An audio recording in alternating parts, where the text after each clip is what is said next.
Bismillahirrahmanirrahim. Assalamu alaikum. Student, our today topic is phylum Porifera. Phylum Porifera is also known as sponges, and they are classified into phylum Porifera. They are known as sponges because they are having sponge-like body. So that's why they are known as sponges. In the case of phylum Porifera is further divided into three classes: class Hexactinellata, class Demospongia, and class Calcare. In the case of phylum Porifera, they are known as porifera. Porifera means pore possessing animals. So it's mean कि इनके body में pores होते हैं और इस pores की base पे इनको हमने पोरिफेरा नेम दिया हुआ है। फाइलम पोरिफेरा में 5000 स्पीशीज हैं और इनको हम प्रिमिटिव एनिमल्स इस वजह से कहते हैं क्योंकि ये फर्स्ट एनिमल्स है जो इवॉल्व हुए हैं।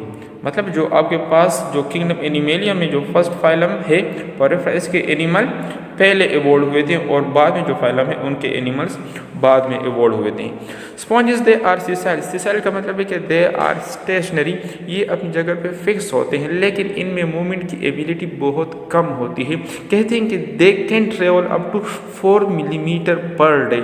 इतना डिस्टेंस ये 1 डे में ट्रेवल कर सकते हैं क्योंकि ये सीसाइल होते हैं और इसी वजह से ये ओशन करंट्स के ऊपर डिपेंड करते हैं। इनकी बॉडी में जो वाटर आ रहा होता है उसी से ये अपने फूड को एक्सट्रैक्ट करते हैं। लेकिन इनका एम्ब्रियो फ्री स्विमिंग होता है, वो स्विमिंग कर सकता है, लेकिन जब उस एम्ब्रियो से एडल्ट इमर्ज होगा सो फिर हमारे पास स्विमिंग नहीं कर सकता और वो फिर सीसाइल हो जाता है।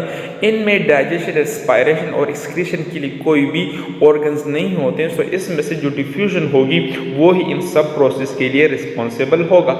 इनमें नर्वस सिस्टम तो नहीं होते लेकिन न्यूरॉन प्रेजेंट होते हैं जो एज ए नर्वस सिस्टम काम करते हैं। या तो इनकी बॉडी में कोई भी सिमेट्री नहीं होगी, लेकिन अगर कुछ में हो भी तो वो हमारे पास रेडियल होगी।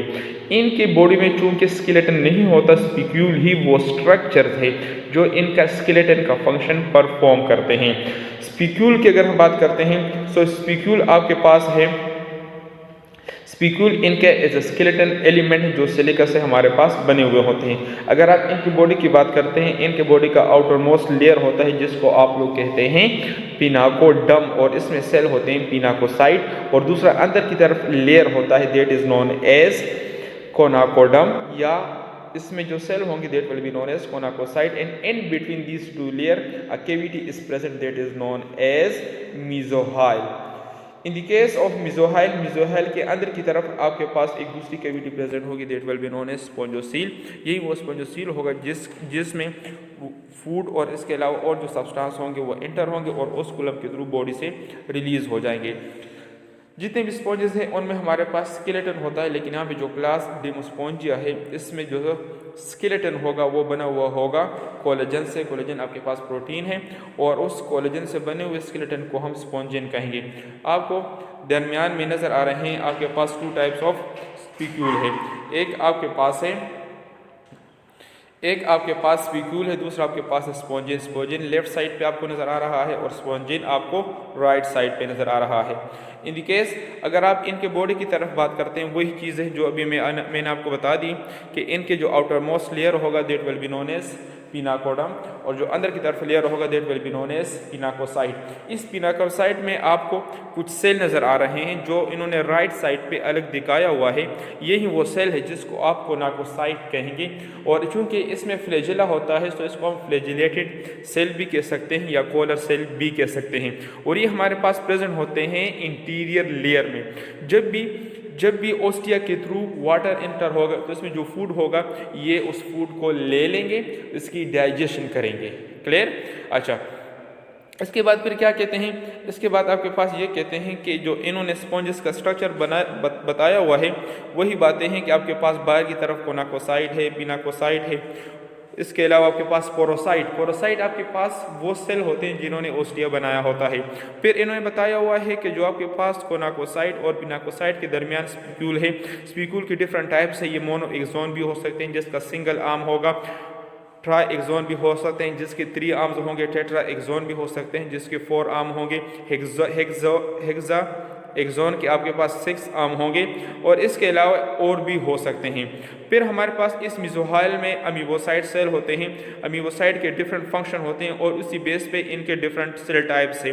जैसे कि अमीबोसाइट में फर्स्ट टाइप है आर्कियोसाइट, जिसका रोल होता है रीजनरेशन और न्यूट्रिशन में।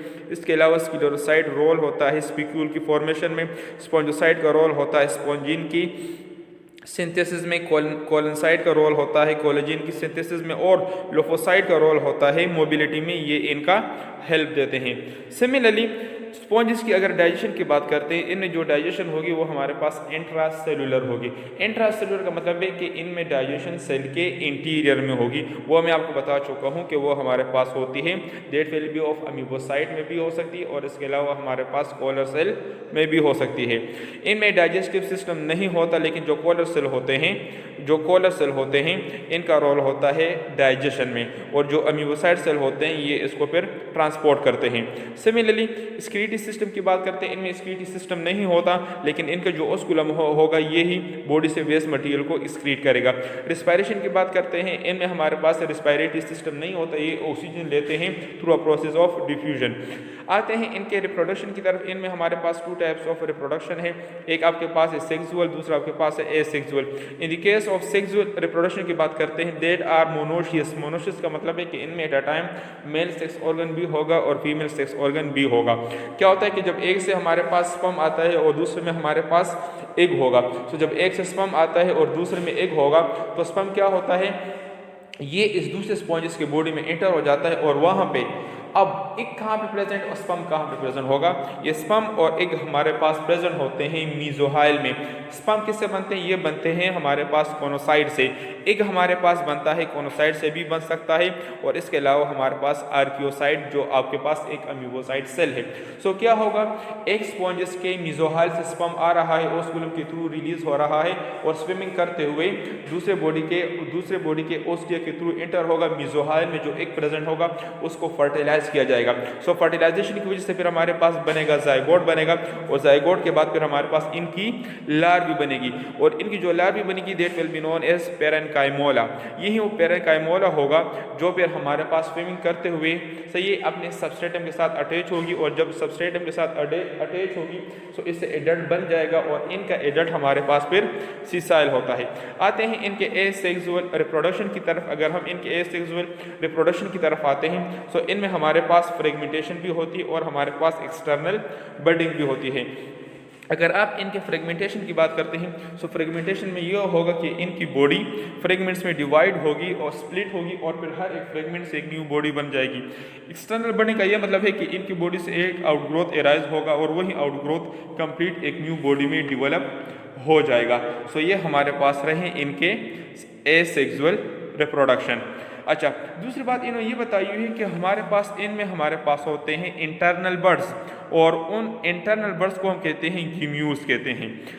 इन गिम्यूल में ये एबिलिटी है कि ये हमारे पास एक न्यू बॉडी बना सकते हैं। जब भी गेम्यूल को एक फेवरेबल कंडीशन मिलेगा तो ये ओस्कुलम के थ्रू रिलीज होंगे और वाटर में एंटर होंगे, और इनसे फिर हमारे पास एक न्यू बॉडी बनेगी।